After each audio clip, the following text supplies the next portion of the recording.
Okay, this is chapter 15.4, and this is the second part two of the videos lessons for this section. Um, Last time we talked about Hess's law. Now we're going to talk about the standard enthalpy heat of formations. Okay, so this is defined as the enthalpy that accompanies the formation of 1 mole of the compound in its standard state from elements in their standard state. So it's the standard heat that comes from the formation of a compound when we start with the elements, okay? And the standard state is 298 Kelvin and 1 atmosphere. So it's room temperature and 1 atmosphere. It's a little different than STP. Okay, so elements in their standard states, they don't have a heat of formation. It's zero. Okay, so elements would be something like oxygen, O2, helium, H2, those diatomic elements, or sulfur, or sodium, something like that. That's just in a single element in standard states. The delta H is zero, and the formation of compounds from those elements are either going to be positive or going to be negative, right? They're going to give off heat or they're going to um, absorb heat. So they're going to have a negative or a positive delta H. And that's what this little graphic is trying to show. We have these elements, nitrogen, oxygen, and sulfur. Their delta H is zero. Okay, so when we form nitrogen dioxide, we can do that when we add half a molecule of nitrogen and 1 molecule of O2. Now in these heats of formation equations, it's okay to use fractions as part of the coefficients. That's perfectly fine. Okay, so that formation of this half of an N2 plus an O2 gave us um, required heat, right? So it had a positive delta H of 33.2. Okay, on this one, we combine sulfur and 3/2 of an oxygen to get sulfur trioxide. We got uh, delta H of negative 396. So this gave off heat when we did this one. Okay, so this is the standard heats of formation. From the elements to the compounds, we can get these standard heats of formation. Okay, so when we do that, sometimes if we have the right um, heats of formation, the standard enthalpies to work with, we can use this summation equation, which says that the change in enthalpy for the reaction is the sum of the heat of formation for the products and the sum of the heat of formation for the reactants. Okay, this little sideways M is the summation symbol. Okay, so we have these standard enthalpies of formation for different things like um, hydrogen sulfide, hydrogen fluoride, sulfur trioxide. Okay, so sulfur hexafluorine. Okay, all these have these delta H's, right? So in this next thing, we're going to show you how we use them. Okay, so we have this equation, right? It goes like this: the sulfur hydrogen sulfide plus fluorine makes hydrogen fluoride plus sulfur hexafluoride. Okay, so we've got these four things. Okay, so the delta H's from that chart are these. Okay, so HF is negative 273, SF6 is 1220, and H2S is negative 21. Notice that the F2 is 0 because that's an element, right? The delta H for elements is always 0. Okay, so we're going to use that summation equation to figure out what the delta H is, right? We're going to take the delta H of the products, these two things, the HF and the SF6, and subtract. We're not going to bother with the F2 because that's 0. Subtract the H2S. Okay, so it looks like this.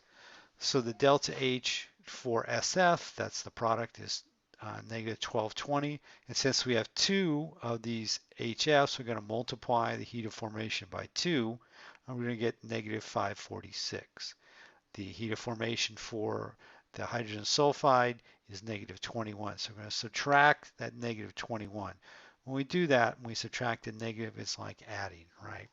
So you're going to add these two negatives together and then subtract this, which turns out to be a positive number, and we get 1745 kilojoules, okay?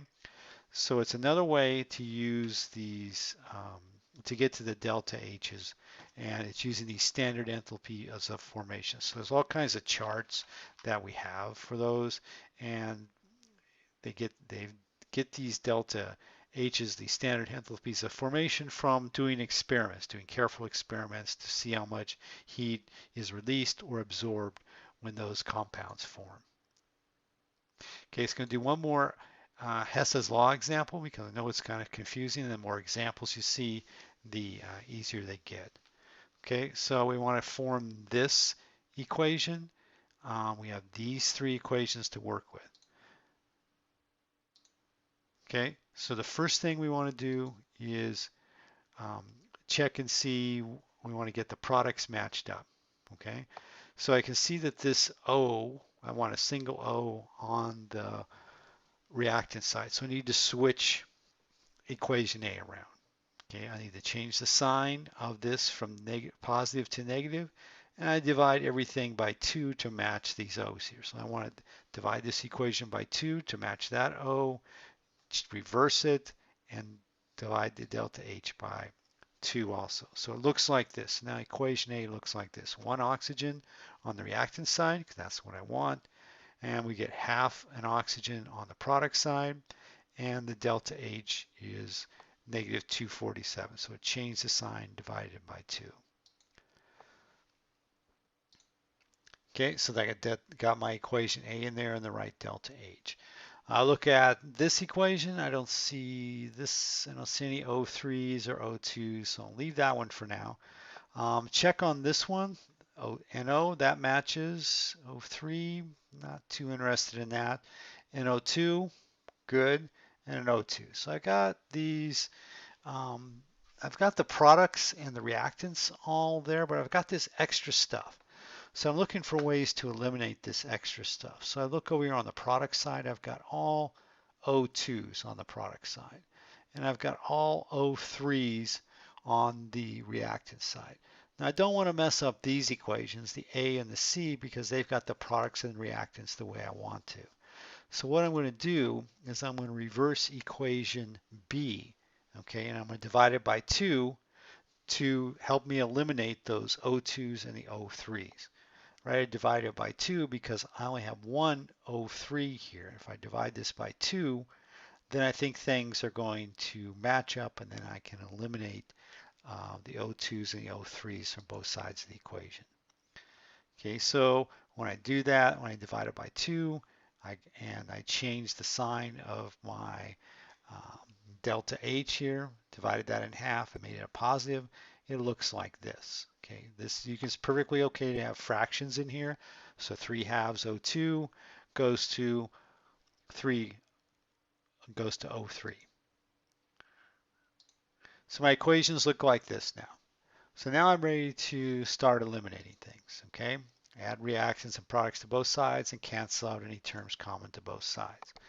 Okay, so I did this. I added, these are all the things that are on the reactant side. I got 1, 2, 3, 4 things on the reactant side. 1, 2, 3, 4. I've got 1, 2, 3, 4 things on the product side. So I'm going to start eliminating things that are the same. Okay, so the easiest one to eliminate is the O3, right? I got one O3 on each side. Now the oxygens, I can see that this O2 and another half an O2, these both add up to be 3/2 O2. Okay, so I eliminate all the O2s. Have I got the equation the way I want it? Yes, I do. I've got all the, I've got these are my reactants, right? And this is my product. Everything else is eliminated. So I'm just going to, that's where after I rewrite it without these things I eliminated, I get the equation I'm looking for. So now I have to do is add up all the delta H's, and I get that. So that's a perfectly good answer. So a lot of times when you're working this, I don't bother with putting everything like this, I kind of eliminate them and the equations like this. So I'm going to see that I'm going to eliminate that O3 and that O3 because this is on the reactant side because it's on the left of the arrow. This is on the product side because it's on the right of the arrow. And this 1/2 and this whole O2 over here make 3/2 O2. So that eliminates that. So I can see that these two are left on the reactant side, which is what I want. And the NO2 is left over here on the product side, and that's what I want. Then I'll just draw a line under this and add all those up to get the negative 233. Okay, so the enthalpy state of oxygen, since oxygen is an element, it's going to be 0. So what's the law we talked about in this one? Only one law, Hess's law. Okay, so that's it for this video. So watch the answer the questions down below on the forum, and I'll see you guys in class tomorrow.